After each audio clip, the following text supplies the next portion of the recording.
اس کے دل کی دھڑکنیں اس وقت عجیب شور مچا رہی تھی جو کمرے کے گہرے سناٹے میں اسے سنائی دے رہا تھا۔ تک ہار کر اس نے اپنی ہتھیلیوں پر نظر جمائی جہاں میں ہندی میں اس کے مجازی خدا کا نام کنندہ تھا، دانش خاتم خان۔ اس نے ایک دم سے تک ہار کر اپنی آنکھیں بند کی اور بٹ سے ٹیک لگا لی۔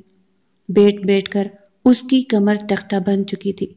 ابھی اس کی آنکھ لگی ہی تھی کہ کمرے کا دروازہ کھلا اور کوئی اندر داخل ہوا۔ وہ ایک دم سے سیدھی ہو بیٹھی اور جیسے ہی نظر اٹھا کر دیکھا تو اس کا شوہر اسے ہی دیکھ رہا تھا۔ اس کی نظروں میں نہ جانے ایسا کیا تھا کہ مسکان کے پورے جسم میں سنسنی کی ایک تیز لہر دوڑ گئی۔ سانس حلق میں ہی اٹک گیا۔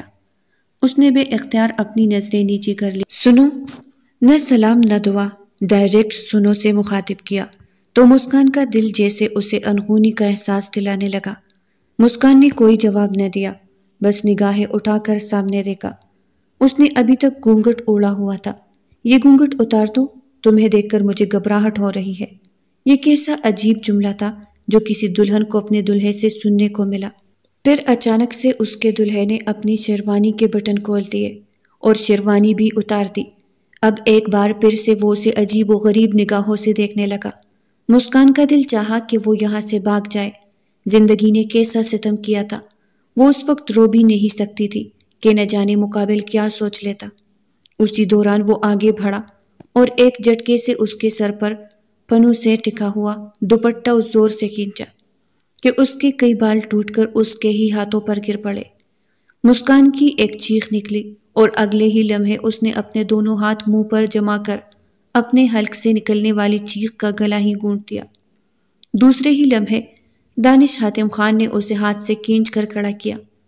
وہ دان پان سی کمزور سی لڑکی جو ابھی کافی بڑے غم سے گزری تھی، اس کے لیے یہی بہت تھا کہ اس کا شوہر اس کی شادی کی پہلی رات اس کے ساتھ اس قدر غیر انسانی سلوک کر رہا تھا۔ اگلے ہی لمحے اس نے جھک کر اس کے کان میں سرگوشی کی۔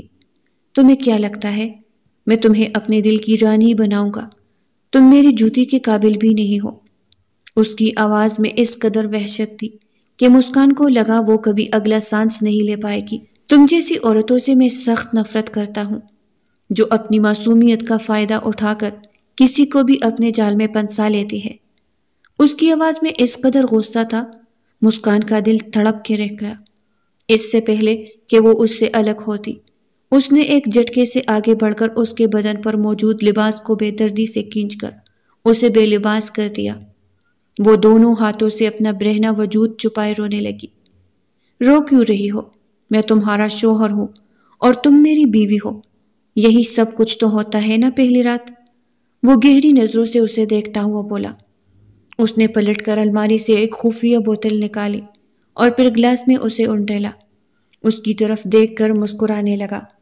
تمہارے ساتھ آج کی رات گزارنے میں یہ میری بہت مددگار ثابت ہوگی جو میں کرنا چاہتا ہوں۔ اس کے الفاظ اتنے غلیظ تھے کہ مسکان نے اپنے دونوں کانوں پر ہاتھ رکھ لیے۔ اس نے کبھی تصور میں بھی نہیں کیا تھا کہ اس کا شوہر شادی کی پہلی رات اسے اس قدر گھٹیا تحفہ دے گا۔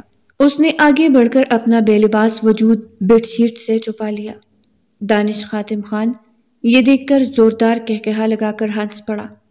یہ سب کرنے کی ضرورت نہیں، مجھے ویسے بھی تمہارے بدن میں کوئی دلچسپی نہیں ہے۔ وہ چند قدم آگے کا آیا۔ مسکان نے پٹی پٹی نگاہوں سے اس کے ہاتھ میں موجود گلاس کو دیکھا جس میں ممنوعہ شے موجود تھی۔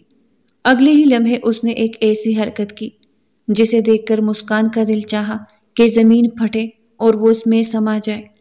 اس نے وہ گلاس مسکان کے منہ سے لگانا چاہا۔ تمہیں بھی تو میرا ساتھ دینا ہے نا؟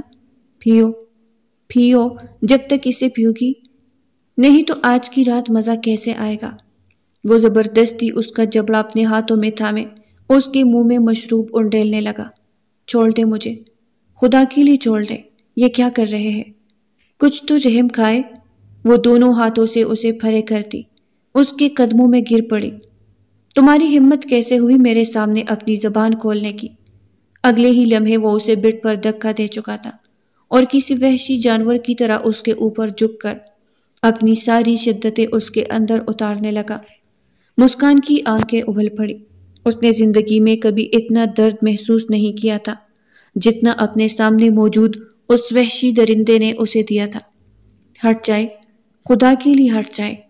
وہ اسے دونوں ہاتھوں سے دھکیلنے لگی، لیکن وہ جیسے آج سارے حساب برابر کرنے پر تلا ہوا تھا۔ میں مر جاؤں گی۔ مسکان کی آواز ابھری، تو بجائے اس کے کہ وہ اس کی دہائی پر اس سے الگ ہوتا، اس کے وحشی پن میں اور زیادہ تیزی آ گئی۔ تمہیں بولنے کا حق دیا کس نے ہے؟ اس نے آگے بڑھ کر اس کے لبوں کو اس بے دردی سے کاٹا کہ ان سے خون رسنے لگا۔ مسکان کو لگ رہا تھا کہ وہ کسی قید میں ہے۔ کافی دیر تک وہ اس کے جسم سے کھیلتا رہا اور اپنی شدتیں اس پہ نچاور کرتا رہا۔ وہ اس وقت اذیت کی انتہا پر تھی۔ مسکان کا پورا وجود جھٹکے کھانے لگا۔ رو رو کر اس کی ہچکیاں بن گئی تھی، لیکن وہ کسی طور اسے چھوڑنے کے لیے راضی نظر نہیں آ رہا تھا۔ تک ہار کر جب مسکان نے اپنی آنکھیں بند کی اور مزاحمت ترک کی، تب کہیں جا کر وہ اس پر سے الگ ہوا۔ وہ گڑھلی بنے بالکل بے وجود زندہ لاش کی مانند یوں ہی پلنگ پر پڑی رہی۔ مقابل نے ایک اچھڑتی نگاہ اس پر ڈالی اور دوسرے ہی لمحے وہ کروٹ بدل کر آنکھیں موند گیا۔ مسکان نے روتے ہوئے ایک نظر اپنے مجرم پر ڈالی، جو اس کا شوہر ہوتے ہوئے بھی اسے کسی زیادتی کے مجرم کی طرح دکھائی دے رہا تھا، جس نے اپنی ہی بیوی کی عزت لوٹ لی تھی۔ اسے شادی کے نام سے ہی نفرت محسوس ہونے لگی۔ اس نے اپنے بدن پر نظر کی تو اس کا بدن چیخ چیخ کر یہ گواہی دے رہا تھا کہ اسے بری طرح نوچا گیا ہے۔ بات سنو، تمہاری رونے کی آواز اب مجھے میرے کانوں میں نہ آئے۔ اپنا سر اٹھا کر اس نے ایک نظر مسکان کو دیکھا اور انگلی اٹھا کر وارننگ دی۔ وہ نشے میں دھت تھا، کہہ کر گر پڑا اور آنکھیں بند کر لی۔ مسکان نے اپنے منہ پر ہاتھ رکھ دیے۔ یہ کیسی آزمائش ہے یا رب؟ اس نے اپنے بکھرے وجود کو سمیٹا اور تقریباً گھسیٹتے ہوئے واش روم کی طرف لے گئی، جہاں شاور کھولتے ہی اس کے بدن میں درد کی ایک تیز لہر دوڑ گئی۔ رات کے 2 بجے وہ کمرے میں آیا تھا اور اس وقت صبح کے 5 بج رہے تھے۔ اس نے اپنے آپ کو رگڑ رگڑ کر صاف کیا کہ وہ اس مجرم کا ایک نشان بھی اپنے بدن پر باقی رہنے دینا نہیں چاہتی تھی۔ وہی جو اب اس کا شوہر بن گیا تھا۔ وہ وہی بیٹے کافی دیر تک روتی رہی، یہاں تک کہ اسے اپنے کانوں میں فجر کی اذان سنائی دی۔ اس نے شاور بند کیا، کپڑے بدلے اور باہر آ کر سجدے میں یوں گر گئی کہ آج وہ اپنے رب سے اپنی ساری باتیں منوا لے گی۔ روتے روتے وہ کب وہی سو گئی، اسے اندازہ نہ ہوا۔ صبح اس کی آنکھ پرندوں کی چہچہاہٹ سے کھلی، تب اسے پتہ چلا کہ وہ تو جائے نماز پر ہی سر رکھ کر سو گئی تھی۔ وہ فوراً سے اٹھی اور کمرے کے چاروں جانب نظر گھمائی۔ اسے گھن آنے لگی۔ کمرے کی حالت عجیب تر ہو رہی تھی۔ اس کا لہنگا ایک طرف پڑا ہوا تھا، دوسری طرف شیروانی زمین پر گری ہوئی تھی۔ ممنوعہ شے جا بجا گر کر اپنے نشانات چھوڑ چکی تھی۔ اور تو اور جو کچھ اس کے شوہر نے کیا تھا، اس نے کمرے کو ایک عجیب و غریب میدان جنگ میں تبدیل کر دیا تھا۔ اس نے ایک گہری سانس بھری، اپنا منہ دھویا اور کمرہ سمیٹنے میں لگ گئی۔ ابھی اس نے لہنگا اور شیروانی رکھی ہوئی تھی کہ کرخت آواز نے اسے اچھلنے پر مجبور کر دیا۔ تم یہاں میرے کمرے میں کیا کر رہی ہو؟ وہ اٹھ کر بیٹھ گیا اور خون آلود نگاہوں سے اسے اپنے سامنے کھڑی مسکان کو دیکھنے لگا۔ مسکان خوف زدہ ہو کر کانپنے لگی۔ کچھ نہیں، بس کمرہ صاف۔ کیوں کر رہی ہو صاف؟ اس کا جملہ پورا بھی نہیں ہوا تھا کہ وہ سائڈ ٹیبل پر رکھی لیمپ اس نے ہاتھ مار کر گرا دی، جو ریزہ ریزہ ہو کر کمرے میں چاروں طرف جانے بکھر گئی۔ یہ بھی صاف کرو۔ وہ اس کی حالت دیکھ کر ہنسنے لگا۔ مسکان کا دل جیسے کسی نے مٹھی میں لے لیا۔ وہ اپنی ہچکیوں کو دبائے آگے بڑھ کر کانچ کو سمیٹنے لگی۔ وہاں کیوں کھڑی ہو؟ یہاں قریب آؤ نا۔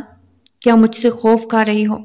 ابھی تک اس پر نشے کا اثر تھا کہ اس نے اس ممنوعہ شے کو کافی مقدار میں پی لیا تھا۔ مجھے ابا جان بلا رہے ہیں، اس نے فوراً سے کہا کہ اپنا پیچھا چھڑائے، تم یہاں میری بیوی بن کر آئے ہو، ان کی غلام نہیں۔ وہ بٹ سے نیچے اترا اور آگے آیا۔ ادھر آؤ میرے پاس۔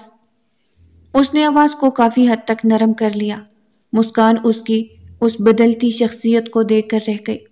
پھر وہ اسے اس کی نازک کلائی سے تھامے اسے زور سے گھسیٹ کر صوفے پر لے گیا کہ مسکان لرز اٹھی۔ یہاں بیٹھو، میرے پاؤں دباؤ۔ اس نے اپنے دونوں پاؤں پھیلا کر مسکان کی گود میں رکھ دیے۔ دباؤ نا، کیا سوچ رہی ہو؟ کیا میری اتنی خدمت نہیں کر سکتی؟ اس کی سنکیوں میں آنسو بھرنے لگے۔ آنسو کی نمی نے ہر منظر دھندلا کر رکھ دیا تھا۔ کیا سوچ رہی ہو ہاں؟ وہ بجلی کی سی تیزی سے آگے بڑھا اور اس کا جبڑا اپنے ہاتھوں میں لے کر اس کے ہونٹ پنے دانتوں سے کچلنے لگا۔ مسکان تڑپ تڑپ کر رونے لگی۔ اس نے اسے خود سے دور کرنا چاہا، لیکن دانش کی گرفت اس قدر مضبوط تھی، وہ اپنی پوری طاقت لگانے کے باوجود بھی اس سے چھٹکارا حاصل نہ کر سکی۔ دانش نے مسکان کے بال بھی مٹھی میں جکڑ رکھے تھے۔ مسکان کا سر شدید انداز میں دکھنے لگا۔ مسکان کا تڑپتا وجود دیکھ کر وہ اگلے ہی لمحے اسے چھوڑ چکا تھا۔ مسکان کے ہونٹوں سے خون بہنے لگا اور اس کی انگلیوں پر بارش کی مانند گرنے لگا۔ اس نے اٹھ کر ٹیشو پیپر اٹھانا چاہا تو اس نے اپنے دونوں پاؤں کا زور مسکان کی گود میں ڈال دیا۔ کہاں جا رہی ہو؟ پاؤں دباؤ میرے، ورنہ اس سے برا حال کروں گا۔ وہ ساری رات اس کی اذیت برداشت کرتی رہی تھی، لیکن اب صبح اٹھ کر بھی وہ اس کے ساتھ انتہائی غیر انسانی سلوک جاری رکھے ہوئے تھا۔ ہونٹوں سے بہتے خون کے ساتھ وہ اپنے ہاتھوں کا دباؤ ڈال کر اس کے پاؤں دبانے لگی۔ ٹھیک سے دباؤ، کیا ماں باپ نے کھلا پلا کر نہیں بھیجا ہے؟ اس کا اگلا جملہ مسکان کے دل کو چیر کر گیا۔ اس کی نگاہیں جھکی ہوئی تھی۔ وہ اس درندہ شخص کی طرف دیکھنا بھی نہیں چاہتی تھی جس نے اس کے وجود کا ہی خاتمہ کر دیا۔ میرا سر بھی دبا دو، درد ہو رہا ہے۔ تمہیں جب سے دیکھا ہے اس کا درد ختم کیوں نہیں ہو رہا؟ وہ نہ صرف اسے ذہنی جسمانی اذیت دے رہا تھا، بلکہ ذہنی اذیت میں بھی اس کا کوئی ثانی نہیں تھا۔ وہ آگے بڑھ کر اس کا سر دبانے لگی۔ اگلے ہی لمحے ایک زوردار تپڑ مسکان کے منہ پر پڑا۔ تپڑ اس قدر شدید تھا کہ دانش کی ساری 5 انگلیوں کے نشان اس کے منہ پر چپک گئی۔ ذرا برابر بھی تم میں طاقت نہیں ہے۔ بستر میں بھی تم نے مجھے مایوس کیا ہے۔ میرے ساتھ دینے کی بجائے مجھے ہٹاتی رہی، تو پھر شادی کیوں کی تھی؟ کیا پتہ نہیں تھا پہلی رات یہی سب کچھ ہوتا ہے؟ وہ انتہائی کھلے ڈھلے الفاظ میں اسے کہہ رہا تھا۔ مسکان کا دل چاہا کہ وہ اس کے لفظوں کو سننے کے بجائے اپنے کانوں میں پگھلا ہوا سیسا ڈلوا دے۔ آپ میرے ساتھ ایسا سلوک کیوں کر رہے ہیں؟ میرا قصور کیا ہے؟ وہ ہوش میں آئی تو روتے ہوئے اس نے اپنے شوہر سے سوال کیا، تمہاری اتنی ہمت کہ تم میرے سامنے زبان چلاؤ؟ دانش حاتم نے اس زور سے اس کے بال پکڑ کر جھٹکا دیا کہ اسے اپنا پورا وجود چکراتا ہوا محسوس ہوا۔ اگر تمہاری رونے کی آواز باہر گئی تو تمہیں یہی بالکنی میں بند کر دوں گا، اور یقین جانو میں تمہیں بند کر کے بھول جاؤں گا۔ اس گھر میں کسی کی اتنی ہمت نہیں ہے کہ مجھ سے پوچھ سکے کہ دلہن کہاں ہے۔ اس سے پہلے کہ وہ مزید کوئی ظلم کرتا، کمرے کے دروازے پر کسی نے دستک دی۔ اس نے مسکان کو اشارہ کیا۔ وہ جیسے ہی مڑی تو اس کی کلائی دبا کر اس کا رخ اپنی طرف کیا۔ خبردار، کسی سے کچھ بھی کہنے کی ضرورت نہیں ہے۔ پھر اس نے اپنے ہاتھ بڑھا کر اس کے ہونٹوں میں جم جانے والے خون کو اس بے دردی سے صاف کیا کہ مسکان کی آنکھیں ایک بار پھر سے پانیوں سے بھر گئی۔ تم جاؤ، اپنا منہ دھو، میں خود کھول لیتا ہوں، اور اگر کسی سے کچھ بھی کہا تو مجھ سے برا کوئی نہیں ہوگا۔ اس نے ایک دم سے اسے واش روم کی طرف دھکا دیا اور خود جا کر دروازہ کھولا۔ صاحب جی، بی بی جی، آپ دونوں کو نیچے حاتم خان بلا رہے ہیں، یہ اس کی ملازمہ نے کہا۔ ٹھیک ہے، ہم آتے ہیں۔ ملازمہ واپس پلٹ گئی۔ مسکان اس کے پیچھے ہی کھڑی اسے دیکھنے لگی۔ اب کڑے کڑے میری شکل کیا دیکھ رہی ہو؟ جاؤ، جا کر دفع ہو جاؤ اور ناشتہ کرو۔ مجھے نیند آ رہی ہے، میں سو رہا ہوں۔ اس نے اگلے ہی لمحے مسکان کو کمرے سے باہر نکالا اور اس کے منہ پر دروازہ بند کر دیا۔ یا اللہ، میں کہاں جاؤں؟ میں کیا کروں؟ میں حاتم انکل سے کیا کہوں گی کہ وہ کیوں نہیں آئے؟ اور میری حالت؟ اس نے کمرے کے باہر شوپیس میں لگے شیشے میں اپنا منہ دیکھا تو اسے خود پر ہی رحم آ گیا۔ اس کا واسطہ کسی درندے سے پڑا تھا۔ آنسو کی برسات ایک بار پھر سے اس کی آنکھوں سے ہونے لگی، جسے اس نے بے دردی سے اپنے دوپٹے سے رگڑ کر صاف کر لیے اور سیڑھیاں اتر کر نیچے کی طرف آئی، جہاں اس کے سسر باقاعدہ میز پر ان دونوں کا انتظار کر رہے تھے۔ دانش نہیں آیا؟ انہوں نے امید بھرے لفظوں میں اس سے پوچھا۔ جی انکل، وہ نہیں آئے۔ وہ مختصر لفظوں میں جواب دیتے ہوئے ان کے برابر میں بیٹھ گئی۔ میں نے تھوڑی بہت کوشش کی ہے، اگر حمیدہ ہوتی تو بہت کچھ بنا دیتی، لیکن خیر ہے، آؤ بیٹا، شروع کرتے ہیں، انہوں نے مسکان سے کہا۔ میں تم سے ایک بات پوچھوں؟ برا تو نہیں مانو گی؟ دانش کا رویہ تم سے ٹھیک تو ہے نا؟ انہوں نے محبت سے اس کے سر پر ہاتھ رکھتے ہوئے پوچھا تو مسکان کا دل چاہا کہ وہ چیخ چیخ کر ان کے بیٹے کی اصلیت انہیں بتا دے، لیکن پھر کچھ سوچ کر وہ خاموش ہو گئی۔ جی ٹھیک ہے، اس نے مختصر سا جواب دیا۔ اس نے صرف ایک کپ چائے کا لیا اور برتن سمیٹنے لگی۔ بیٹا تم چھوڑ دو، ملازمہ آئے گی سب سمیٹ لے گی۔ جاؤ تم دانش کے لیے اس کی پسند کا ناشتہ بنا دو۔ انہوں نے اسے آئیڈیا دیا، لیکن مسکان مسکرا بھی نہ سکی۔ سر ہلاتے ہوئے وہ وہی کھڑی رہ گئی۔ کیا ہوا بیٹا، کیا سوچ رہی ہو؟ اس کے سسر نے اسے وہی کھڑا دیکھا تو فوراً سے پوچھ لیا۔ نہیں کچھ نہیں، بس وہ سو رہے ہیں، سوچا اس وقت کمرے میں جا کر کیا کروں گی۔ تو بیٹی جاؤ نا، چھت پر چلی جاؤ، تمہارا ہی گھر ہے، سوچنے کی کیا بات ہے؟ انہوں نے کہا تو وہ فوراً سے چھت کی طرف چلی آئی۔ اسے تنہائی میسر ہوئی تو ایک بار پھر سے آنسو آنکھوں سے بہنے لگے۔ نگاہیں اٹھا کر اس نے آسمان کی طرف دیکھا۔ یا اللہ، میری قسمت اس قدر تو نے عجیب کیوں بنائی ہے؟ وہ وہی بینچ پر بیٹھ کر سوچنے لگی۔ پرندوں کی چہچہاہٹ جو ہمیشہ سے اسے بہت زیادہ اپنی طرف کھینچتی تھی، آج وہ بھی اسے متاثر نہ کر سکی۔ اس کی نظر اپنے ہاتھوں میں موجود زخموں پر پڑی اور ایک بار پھر سے اسے شدت سے دردناک رات یاد آئی۔ دانش حاتم خان کیسے اس کی زندگی کا حصہ بنا، وہ رات بھی اسے اچھی طرح یاد تھی۔ اس نے اپنی آنکھیں بند کر لی اور اپنے ماضی میں کھو گئی۔ مسکان، تمہیں وارڈن بلا رہی ہے، تمہارے نام کسی نے خط بھیجا ہے۔ وہ جو اپنے کمرے میں موجود کتاب کا رٹا لگانے میں مصروف تھی، اپنی سہیلی نجمہ کی بات سنی تو حیران ہو گئی۔ مجھے کون خط بھیجے گا بھلا؟ اس کے ہاتھ سے کتاب چھوٹ کر گر گئی۔ کیا پتا تمہارا کوئی عاشق ہو اور تمہیں خط بیچتے بیچتے وارڈن کے ہاتھ لگ گیا ہو۔ نجمہ نے اسے ڈرایا تو اس نے اپنے دل پر ہاتھ رکھا۔ تم تو چپ ہی کر جاؤ، جب بھی بولو گی انسان کا ہارٹ اٹیک ہی کرواؤ گی۔ اس نے اسے ایک طرف کیا اور کمرے سے نکل کر وارڈن کے روم میں پہنچ گئی۔ جی آپ نے مجھے بلایا؟ بیٹی مسکان، انہوں نے اسے بیٹھنے کا اشارہ کیا۔ ان کے لہجے کی سنجیدگی بتا رہی تھی کہ کوئی بہت اہم بات ہے۔ حوصلہ رکھے اور دھیان سے سنیں۔ یہ خط آپ کے والد صاحب کی طرف سے بھیجا گیا ہے، لیکن اس کے ساتھ ایک اور اندرناک خبر بھی ہے۔ انہوں نے آگے بڑھ کر مسکان کے کندھے پر ہاتھ رکھا۔ مسکان نے خالی خالی نگاہوں سے انہیں دیکھا۔ میرے والد صاحب تو مجھے ہمیشہ فون کرتے تھے، پھر انہوں نے خط کیوں بھیجا ہے؟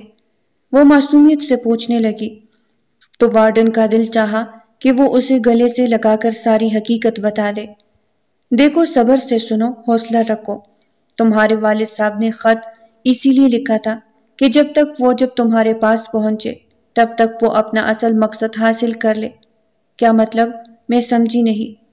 اس کا دل زور زور سے دھڑک رہا تھا، لیکن پھر بھی اس نے وارڈن سے پوچھا، تمہارے والد صاحب کا انتقال ہو گیا ہے۔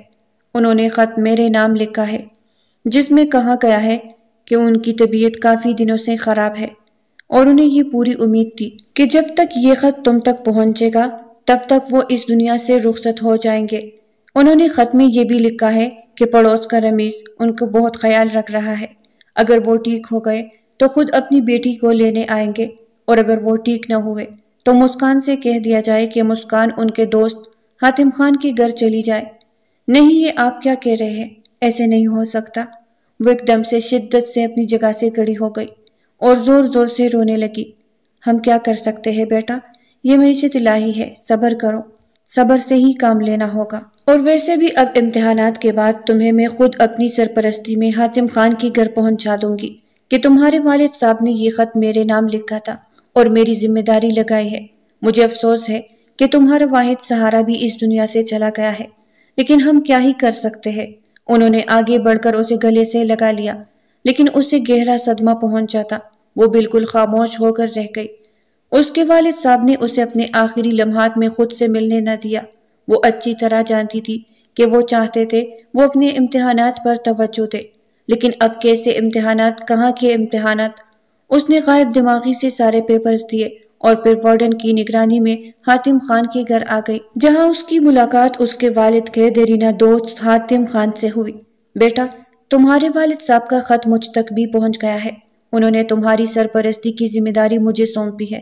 مجھے افسوس ہے کہ وہ آخری لمحات میں مجھ سے ملے بغیر چلا گیا، لیکن اب تم فکر نہ کرو، میں تمہیں اتنی ہی محبت سے رکھوں گا جیسے دانش کو رکھا ہوا ہے۔ انہوں نے اپنے بیٹے کا نام لیا تو مسکان نے حیرت سے ان کی طرف دیکھا۔ وہ ان دو مردوں کے درمیان کیسے رہ سکتی تھی؟ انہوں نے مسکان کے چہرے پر ابھرے سوالات کو پڑھ لیا۔ تم فکر نہ کرو، تمہارے والد صاحب نے جس کا مطالبہ کیا ہے میں وہ بھی تمہیں بتا دیتا ہوں۔ انہوں نے تمہیں یہاں اسی لیے بھیجا ہے تاکہ میرا بیٹا تمہیں سہارا دے اور تمہیں اپنا نام دے۔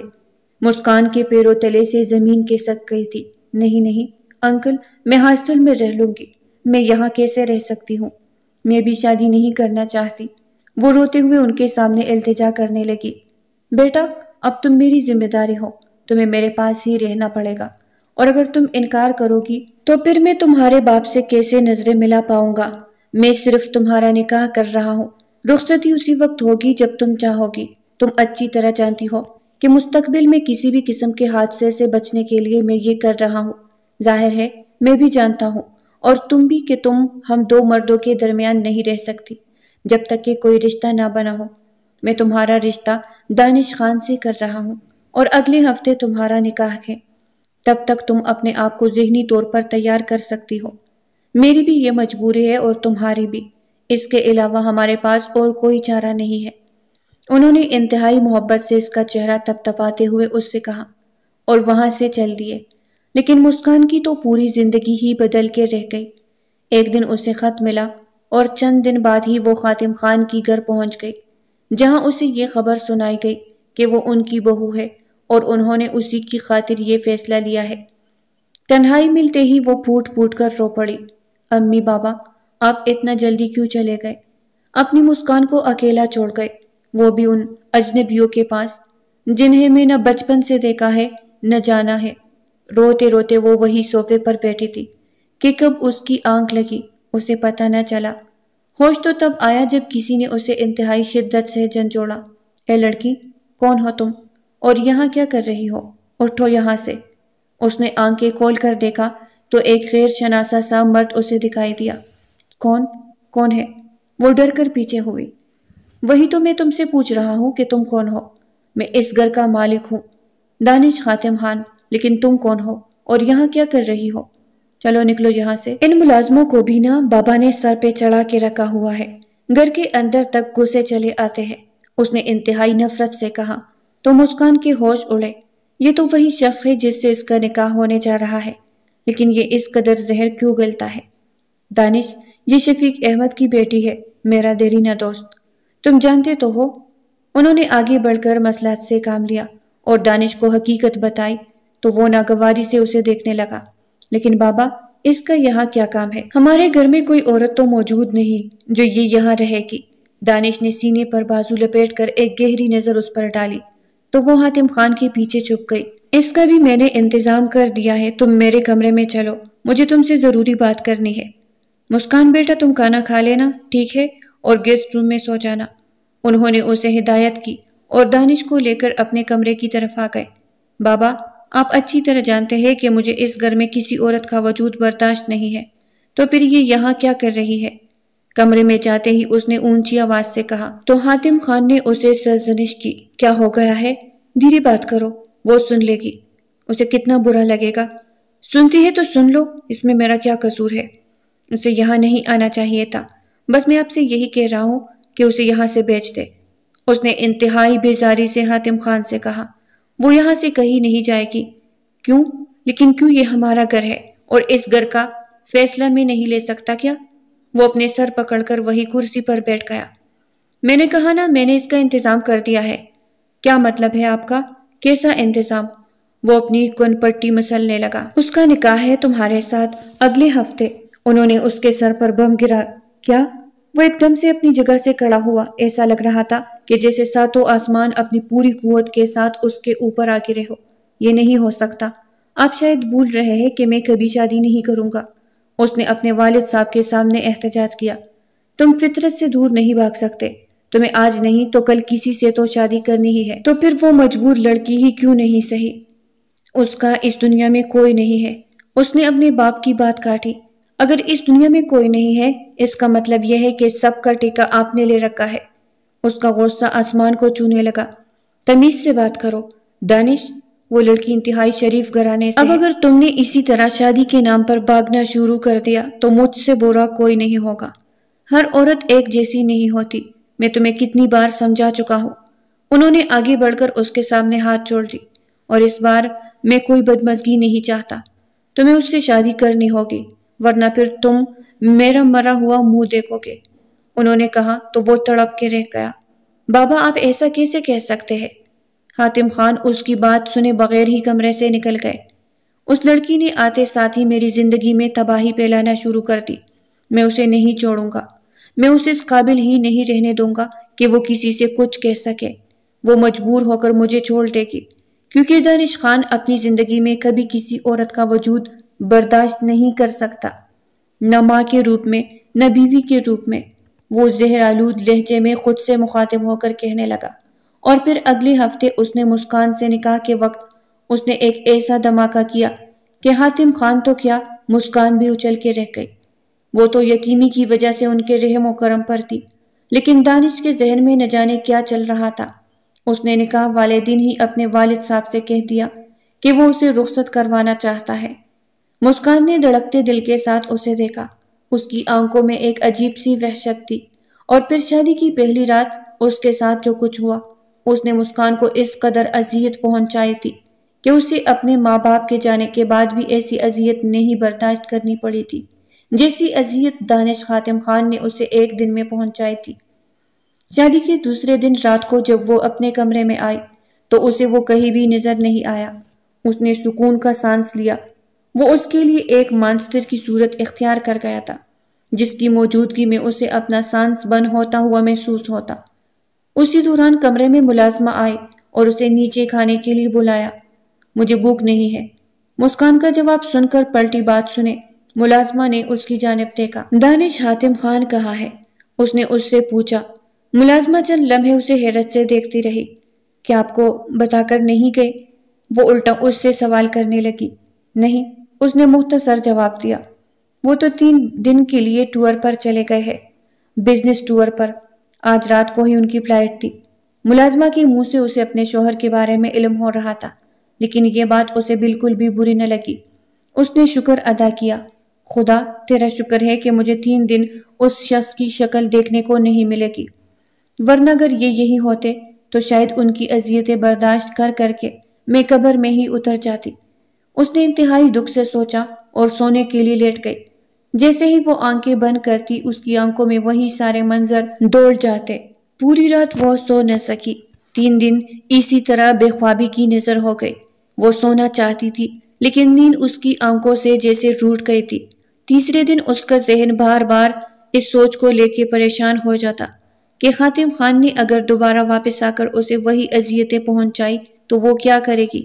انہی سوچوں میں گم وہ صبح جب سویرے اٹھ گئی اور ناشتہ بنانے لگی تب اسے بیرونی دروازہ کھلنے کی آواز آئی۔ وہ پہچان گئی تھی یہ انداز دانش کا ہے۔ بیٹا ناشتہ تیار ہے نا؟ دانش آ گیا ہے۔ جب بھی سفر سے واپس لوٹتا ہے تو اسے سب سے پہلے ناشتہ چاہیے ہوتا ہے، حاتم خان نے کہا تو اس کے ہاتھ پیر کانپنے لگے۔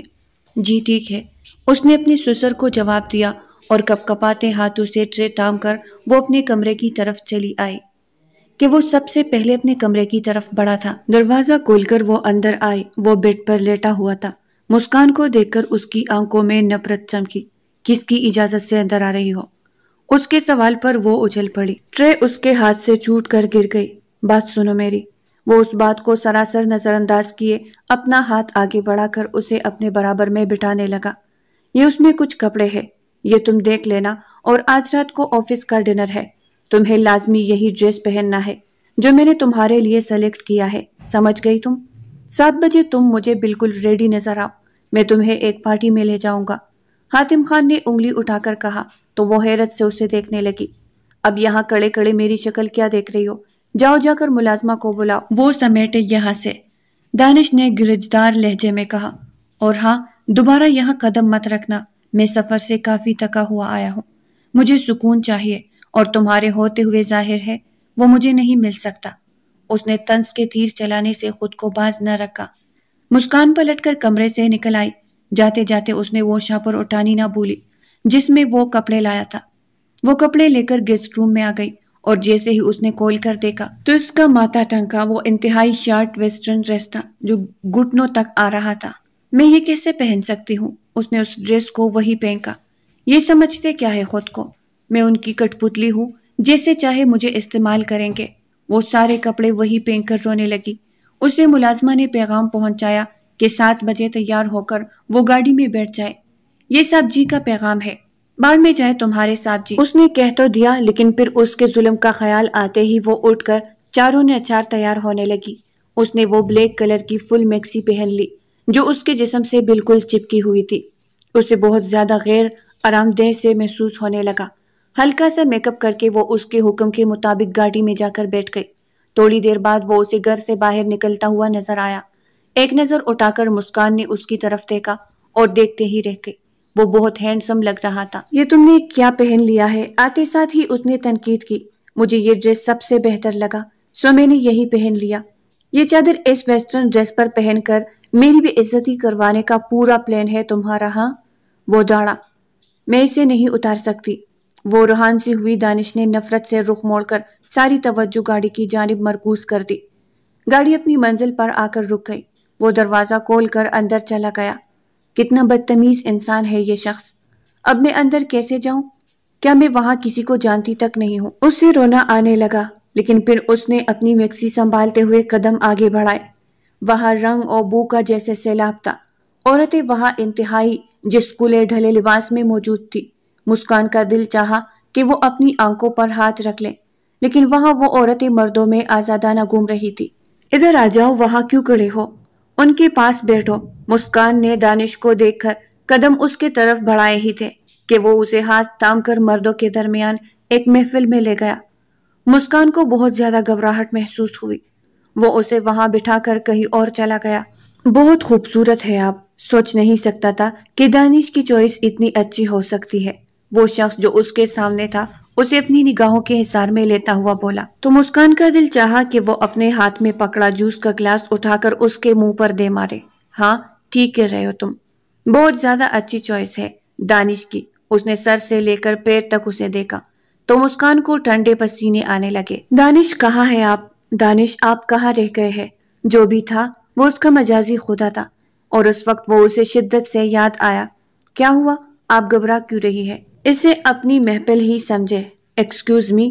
وہ جانے کے لیے کھڑی ہوئی کہ اس دیڑھ عمر شخص نے اس کا ہاتھ پکڑ لیا اور اسے دوبارہ بٹھا دیا۔ بیٹے نا، ابھی تو لطف لینا شروع کیا ہے۔ مسکان کو بے تحاشا غصہ آیا۔ اس نے آگے بڑھ کر اس شخص کو تھپڑ رسید کیا اور فوراً سے کھڑی ہو کر منہ پر ہاتھ رکھ کر روتے ہوئے باہر کی طرف آ گئی۔ Taxi taxi. اس کے پاس اس کے سسر کے دیے ہوئے چند پیسے رکھے تھے، وہ اس نے اتفاقاً اٹھا لیے تھے۔ جانتی تھی کہ وہ اسے کسی موقع پر کام آنے والے تھے۔ اس نے دانش کو بھی اطلاع نہ دی، نہ اس کی تلاش کی۔ وہ یہاں بیٹھنا ہی نہیں چاہتی تھی۔ یہ محفل اس کے کام کی ہی نہیں تھی۔ دانش شاید اسے غیر مردوں کی محفلوں کی زینت بنانے کے لیے ہی لے گیا تھا۔ میں آپ کو اس بات کے لیے کبھی معاف نہیں کروں گی دانش۔ آپ نے میری عزت کا تماشا بنا کر رکھ دیا ہے۔ آپ نے میری عزت کا جنازہ نکال دیا ہے۔ بمشکل اسے یہاں سے وہاں بھاگتے ہوئے ٹیکسی ملی تھی، جس میں بیٹھ کر وہ روتے ہوئے گھر کا سارا راستہ طے کر کے گیسٹ روم میں بند ہو گئی۔ پورا کمرہ اس کی ہچکیوں سے گونج رہا تھا۔ کیا قصور ہے میرا؟ کاش میں مر جاتی لیکن کبھی ان سے شادی نہ کرتی۔ وہ بار بار روتے ہوئے ایک ہی بات کہے جا رہی تھی۔ اسے اپنا بچپن یاد آنے لگا جب زندگی حسین تھی، لیکن پھر اس کی والدہ کا انتقال ہوا۔ اس کے بعد وہ اکیلے ہو گئی۔ پپو نے پال کر اسے ہاسٹل بھیج دیا۔ والد صاحب اسے چھٹی میں اپنے پاس لے جاتے، لیکن پھر وہ بھی اس دنیا سے گزر گئے، اور اب وہ اس شخص کے رحم و کرم پر تھی جو اسے انسان ہونے کا مارجن بھی نہیں دیتا تھا۔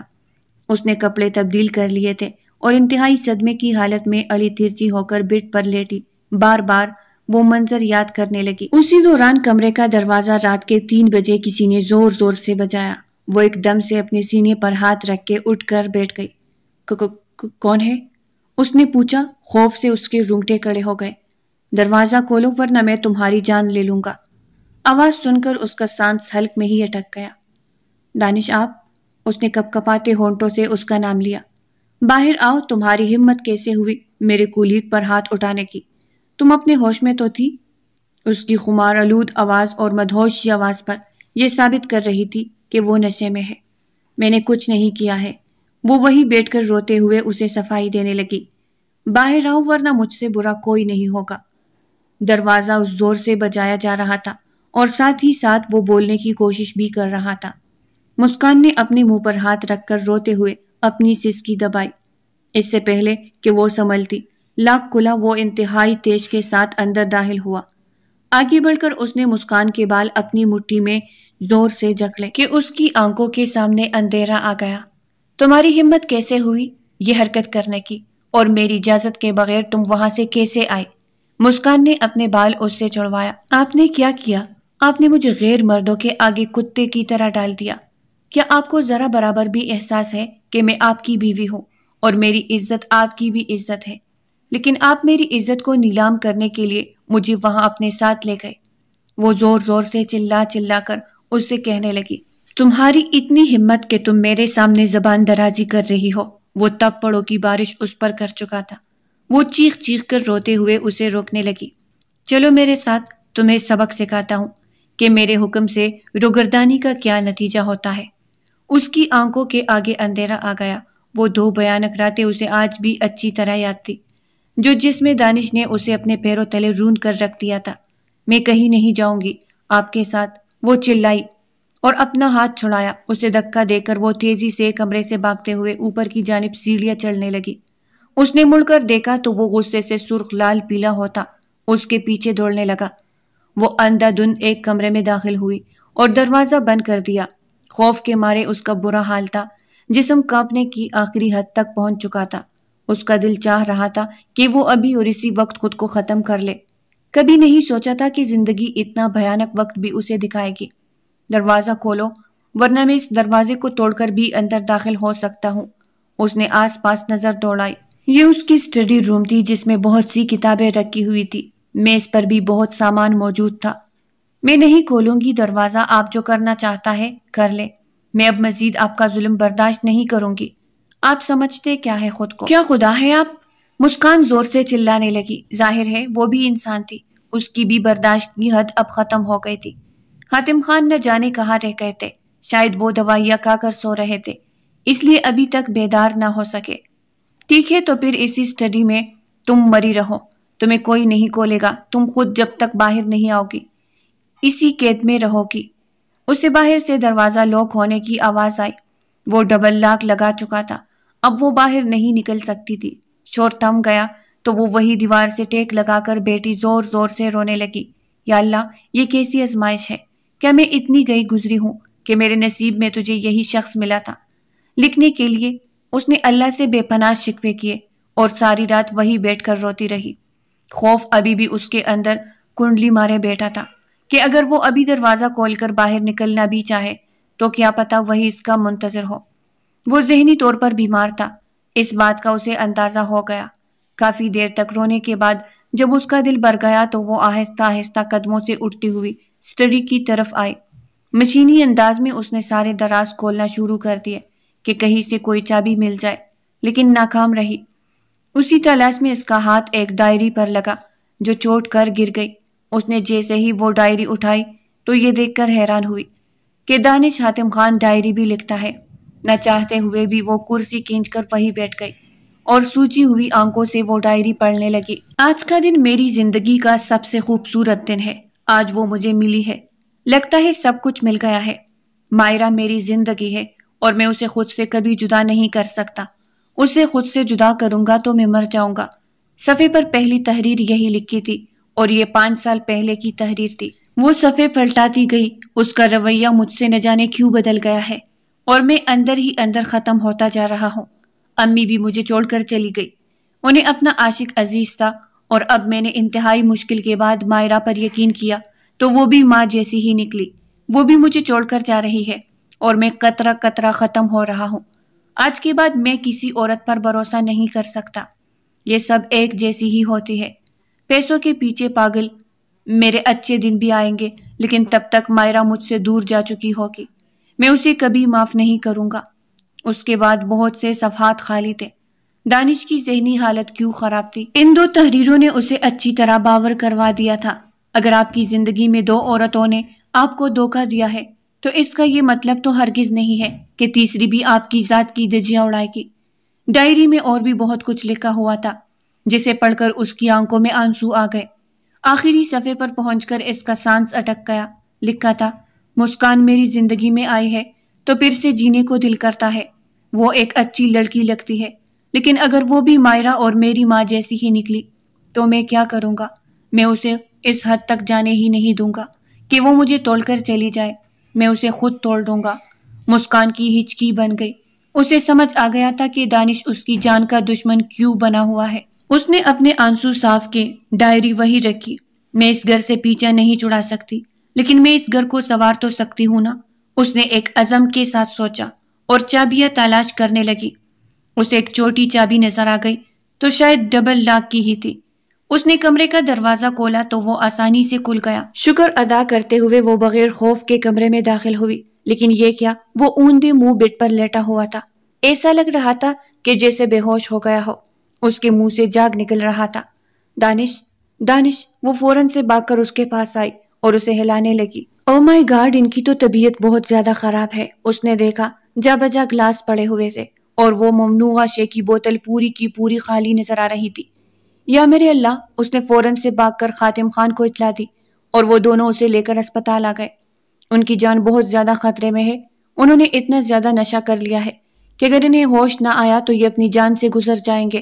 ہم نے ان کا معدہ واش تو کر لیا ہے، لیکن پھر بھی جو خون میں چلا گیا ہے اس کا اثر بہت زیادہ ہے۔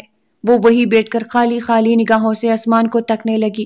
یا اللہ، مجھے ایک موقع دیجیے کہ میں اس انسان کو سدھار سکوں۔ پھر اس نے ہمت کی اور وہاں آ گئی۔ ہم آپ کو سارا طریقہ سکھا دیتے ہیں۔ ان کا خیال کیسے رکھنا ہے۔ 24 گھنٹے کے بعد اگر ہوش نہ آیا تو یہ کوما میں جا سکتے ہیں۔ مسکان نے اپنے دل پر پتھر رکھ لیا اور ضبط سے آنکھیں میچ لی۔ وہ اور کر بھی کیا سکتی تھی؟ اور ایسا ہی ہوا۔ ڈاکٹر کے مطابق اسے ہوش نہ آیا اور وہ کوما میں چلے گئے۔ اب انہیں آپ گھر لے جا سکتے ہیں۔ اگر ان کی زندگی ہوئی تو یہ جاگ جائیں گے، اور نہیں ہوئی تو پھر اسی حالت میں اللہ کو پیارے ہو جائیں گے۔ ڈاکٹر نے تو اس سے اس کی آخری امید بھی چھین لی۔ خاتم خان بہت رو رہے تھے۔ میں انہیں کچھ نہیں ہونے دوں گی۔ بابا، آپ کیوں رو رہے ہیں؟ وہ جیسا بھی تھا، جو بھی تھا، اس کا شوہر تھا اور اس نے اب اسے سدھارنے کا سوچا تھا، تو وہ اتنی جلدی ہمت کیسے ہار سکتی تھی؟ ڈاکٹر کے کہنے کے مطابق وہ روز اس کے کپڑے تبدیل کرتی، اس کا جسم صاف کرتی، اسے کروٹ دلاتی۔ 1 ہفتہ ہو گیا تھا، وہ وہی بیٹھ کر اس سے باتیں کرتی، اسے احساس دلاتی۔ دانش، میں آپ سے محبت تو نہیں لیکن وفا کا اعتراف ضرور کرتی ہوں۔ میری ساری وفائیں آپ کے لیے ہے۔ بس آپ ایک بار جان جائے تو یہ سوچ لے کہ ہر کوئی آپ کی ماں اور مائرہ جیسا نہیں ہو سکتا۔ ان کی اپنی چوائس تھی، میری چوائس آپ کے ساتھ رہنا ہے۔ آپ پلیز اور چائے۔ وہ روز رات کو اس کے پاس بیٹھ کر اس کے پاؤں دباتی، اس کا منہ صاف کر کے اسے کروٹ دلاتی اور پھر اس کا ہاتھ پکڑ کر گھنٹوں اس سے باتیں کرتی۔ اس 1 ہفتے میں مجھے اندازہ ہوا ہے کہ آپ میرے لیے کیا اہمیت رکھتے ہیں۔ مانا کہ آپ نے میرے ساتھ بہت غلط سلوک کیا، لیکن مجھے ایسا لگتا ہے کہ جیسے میں رفتہ رفتہ اپنے دل میں آپ کے لیے جگہ بنا رہی ہوں، یا شاید وہ خود ہی بن گئی ہے۔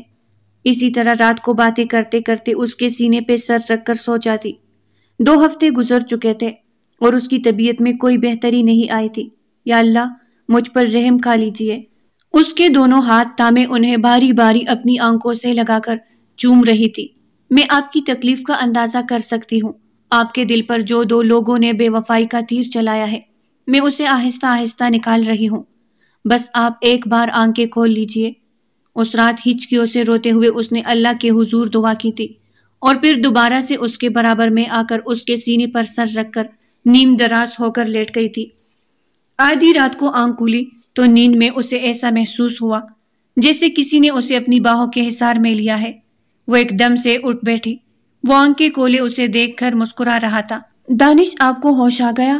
وہ خوشی سے چلا اٹھی اور آگے بڑھ کر اس کے سینے سے لگ گئی۔ تم روز اتنی باتیں کرتی تھی مجھ سے، بس مجھ سے برداشت نہ ہوا اور میں نے آنکھیں کھول لی۔ یہ سب کچھ تمہاری محبت کی بدولت ہوا ہے، ورنہ میں تو ہمت ہار چکا تھا۔ کوما میں ضرور تھا لیکن تمہاری ساری باتیں نہ صرف سنتا تھا بلکہ اکثر تم نے میری آنکھیں بھی صاف کی تھی۔ وہ میرے آنسو تھے جو تم پر کی گئی ظلم کو یاد کر کے نکلتے تھے۔ تم مجھے معاف تو کر دو گی نا؟ اس نے مسکان کا چہرہ اپنے ہاتھوں کے پیالے میں بھرا تو وہ شدت سے رونے لگی۔ جب سے آپ نے آنکھیں بند کر لی تھی مجھے لگتا تھا کہ میں ایک بار پھر سے یتیم ہو گئی ہوں اور میرا اس دنیا میں کوئی نہیں ہے۔ نکاح کے ساتھ ہی میں نے آپ کو اپنا سب کچھ مان لیا تھا، لیکن پھر دانش نے آگے بڑھ کر اس کے آنسو اپنے ہونٹوں سے پی لیے۔